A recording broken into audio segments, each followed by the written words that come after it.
Hi అండి. Welcome to my channel MB recipes. ఈరోజు నేను ఎంతో ఈజీగా చేసుకోగలిగే టేస్టీ గోబీ పరాటా చేస్తున్నానండి. ఇది చాలా ఈజీగా చేసుకోవచ్చు. ఎక్కడే కానీ స్కిప్ చేయొద్దండి. నేను చెప్పే టిప్స్‌తో చేసుకుంటే గిన ఇలా కర్రకు తగులుకోకుండా లోపల స్టఫింగ్ చేసి ఉంటాం కదా! ఏదైతే గోబీ ఉందో అది అసలు అతుక్కోదనమాట ఈ కర్రకి. అంత ఈజీగా చేసుకోవచ్చు పొడి పొడిగా. ఫస్ట్ ఇక్కడ పిండి తడిపి పెట్టేసుకుంటున్నాను. 2 కప్పులంతా గోధుమపిండి తీసుకున్నాను. అలాగే 2 స్పూన్లంతా శనగపిండి, అలాగే 2 స్పూన్లంతా ఉప్మా రవ్వ, వైట్ ఉప్మా రవ్వ ఉంటుంది కదా అదనమాట. చాలా నైస్‌గా ఉండాలి. ఇది వేయడం వల్ల తొందరగా లూజ్ కాదనమాట. పిండి గట్టిగా ఉంటుంది. మనం ఎట్లా రుద్దుకున్నా సాగుతుందనమాట. అలాగే కొంచెం ఉప్పేసుకొని ఒక స్పూన్ నెయ్యి వేసేసుకుంటున్నాను. నెయ్యి వేయడం వల్ల స్మూత్‌గా వస్తుందన్నమాట పరాటా. బాగుంటుంది టేస్ట్ కూడా. ఇలాగంతా వేసుకున్నాక కలిపేసుకొని కొంచెం కొంచెం నీళ్ళు వేసుకుంటూ గట్టిగా చపాతీ ముద్దలా కలుపుకోవాలి.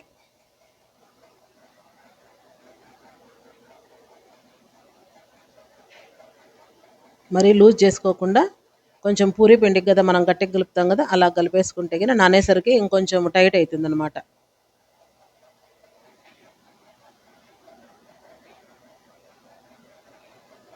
ఇలాగంతా కలిపేసి పక్కన పెట్టేసుకుంటున్నాను. ఇప్పుడు వచ్చేసి క్యాలీఫ్లవర్ తీసుకుంటున్నాను. దీంట్లో డస్ట్ ఉంటుంది కదా కొంచెం అంతా చెక్ చేసుకుంటూ ఆ వేస్టేజ్ అంతా కట్ చేసుకొని పక్కన వేసేసుకోవాలి.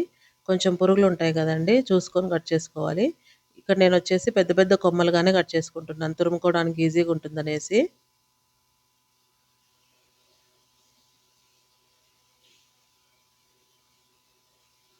ఇలాగనమాట. అంతా కట్ చేసుకున్నాక నీళ్ళలో వేసేసుకొని కడుక్కోవాలి బాగా. కడుక్కున్నాక మరి ఇదే గిన్నెలోకి ఆ నీళ్ళు ఉంచేసుకున్నాక ఇదే గిన్నెలోకి వేడి వేడి నీళ్ళు పోసేసుకొని కొంచెం సాల్ట్ వేసుకొని మూసి పెట్టుకుంటే గిన ఒక 5 నిమిషాలు మెత్తబడతాయి అన్నమాట. ఎందుకంటే మనం స్టఫింగ్ చేస్తున్నాం కదండి, పచ్చివాసన రాకోకుండా కొంచెం ఒక 50% అన్నా మెత్తబడుతుంది అనమాట. అలాగే నీళ్ళు ఉంచేసుకొని 5 మినిట్స్ తర్వాత చల్లార్చుకోవాలి ఈ క్యాలీఫ్లవర్ని. ఇది బాగా చల్లారినాక ఇలా చిన్న హోల్స్ ఉన్న సైడ్ తురుముకోవాలి. ఎంత చిన్నగా పడితే అంత బాగుంటుందండి స్టఫింగ్కి. లేదంటే గిన పరాటాకంతా ఒత్తుకొని చీలిపోతుందనమాట. ఇలాగంతా తురుముకున్న దాంట్లో కొంచెం సాల్ట్ వేసుకొని అంతా కలుపుకొని, ఎందుకంటే దీంట్లో నీళ్లు ఎక్కువ ఊరుతాయి అనమాట. అందుకోసం సాల్ట్ వేసుకొని ఒక క్లాత్లోకి వేసుకొని గట్టిగా పిండేసినామంటే నీళ్ళంతా వచ్చేస్తాయి. బాగా డ్రై అయిపోవాలి. సాధ్యమైనంత గట్టిగా పిండేసుకోవాలండి. ఎందుకంటే మనం మరీ ఉప్పు, కారం అవన్నీ వేసేసరికి నీళ్ళు ఊరుతుంది కదా, అందుకోసం ఇప్పుడే గట్టిగా పిండేసుకుంటే గిన బాగా పొడి పొడిగా అలాగా. ఇంకా నీళ్ళు వేస్ట్ అండి, పక్కన పెట్టేసుకోవాలి.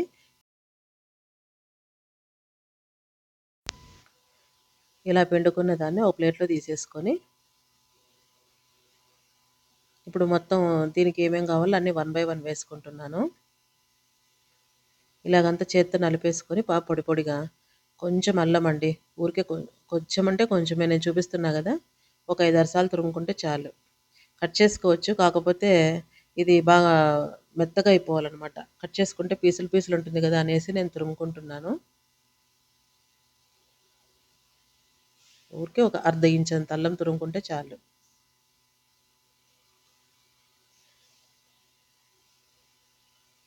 తర్వాత 2 పచ్చిమిరపకాయలు చిన్నగా కట్ చేసినది, అలాగే కొంచెం కొత్తిమీర, అర్ధం స్పూన్ కారం పొడి, అలాగే కొంచెం సాల్ట్, జీలకర్ర పొడి, ఆమ్చూర్ పౌడర్ మంచి టేస్ట్ వస్తుంది.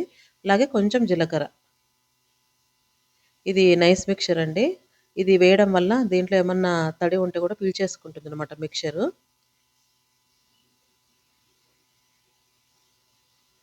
ఇది నేను మొన్న పెట్టాను కదండి వీడియో, ఆలు భుజియా అనేసి, అదే ఇది.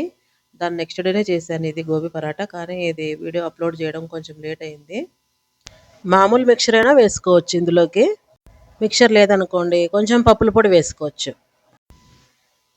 ఇలాగ ఈ వింటర్లో దొరికే క్యాలీఫ్లవర్తో గోబీ మంచూరియన్ చేయొచ్చు, ఇలా పరాటా చేయొచ్చు, ఎన్నో చేయొచ్చండి. ఇదిగిన చిన్నపిల్లల క్యారీలో కట్టించినామంటే లంచ్ బాక్స్లోకి చాలా ఇష్టంగా తింటారు. బాగా టేస్ట్ ఉంటుంది. మంచి హెల్తీ ఫుడ్ కదండి ఇది, ఇంట్లో చేసుకోవడం వల్ల. ఇలాగ అంతా కలిసేలా కలిపేసుకొని చూడండి ఎంత పొడి పొడిలాడుతుంది కదా. ఇప్పుడు పిండి రుద్దుకుందాము.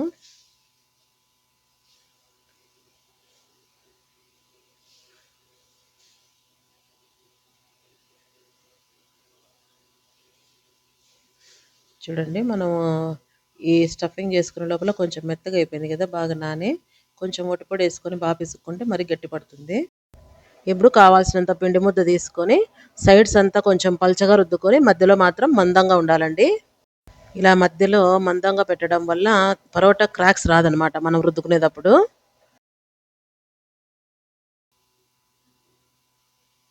అది చీలిందంటే బయటకు వచ్చిందంటే కర్రకంతా అంటుకొని ఏమంత బాగుండదండి, అంత రాలిపోతూ ఉంటుందన్నమాట. నేను చెప్పే విధంగా చేసుకున్నారంటే అస్సలు రాలదు, ఎంత రుద్దినా కూడా బాగా సాగుతుంది కానీ కట్టు కాదనమాట. ఇలాగ నేను అంత స్టఫింగ్ చేసుకుంటున్నాను.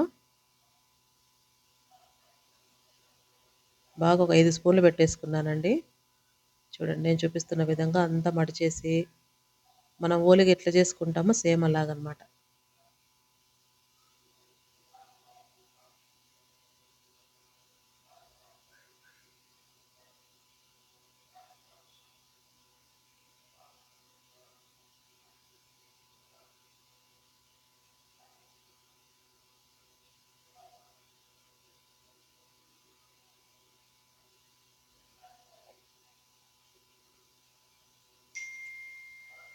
గట్టిగా ప్రెజర్ పెట్టి రుద్దొద్దండి, ఎందుకంటే మరీ చిట్లిపోతుంది, ఆ స్టఫింగ్ అంతా బయటకు వస్తుంది. చాలా నెమ్మదిగా స్మూత్గా రుద్దుకుంటూ ఇలా జరుపుకుంటూ తిప్పుకుంటూ రుద్దుకుంటే గిన ఎంత వెడల్పు వస్తుంది చూడండి అసలు. మామూలుగా పరాటాల్లో చేసే స్టఫింగ్ తడి తడి అయిపోతుంది కదండి, ఇలా రుద్దుకునేటప్పుడు అంతా కర్రకు అంటుకొస్తుంది, చాలా చూసేకి బాగుండదు అనమాట. ఇలా చేసుకున్నారంటే ఈజీగా ఫటాఫట్ చేసేసుకోవచ్చు ఎన్ని పరాటాలైనా కూడా. చూడండి రుద్దుతా అంటే సాగుతుంది, ఎక్కడే కానీ క్రాక్స్ ఇవ్వడం లేదు కదా.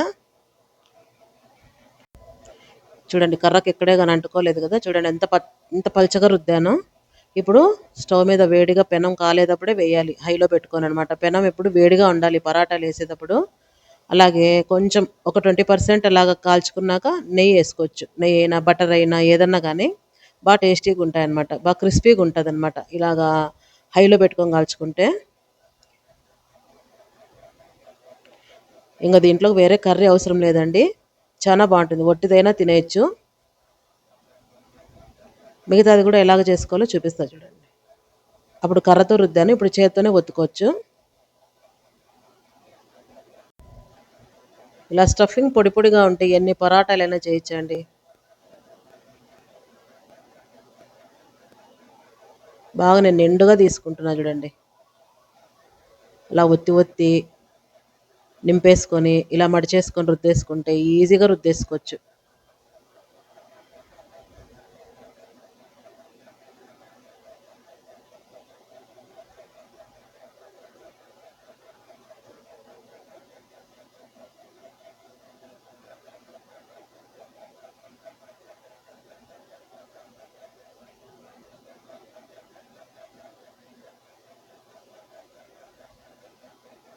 ఇందులోకి మరి పిల్లలకి ఏమి కర్రీస్ సైడ్ పెట్టించి పెట్టాల్సిన అవసరం లేదు, ఇందులోనే ఉప్పు కారం అన్నీ కరెక్ట్గా ఉంటాయి కాబట్టి ఒట్టిదైనా తినేయచ్చు అనమాట.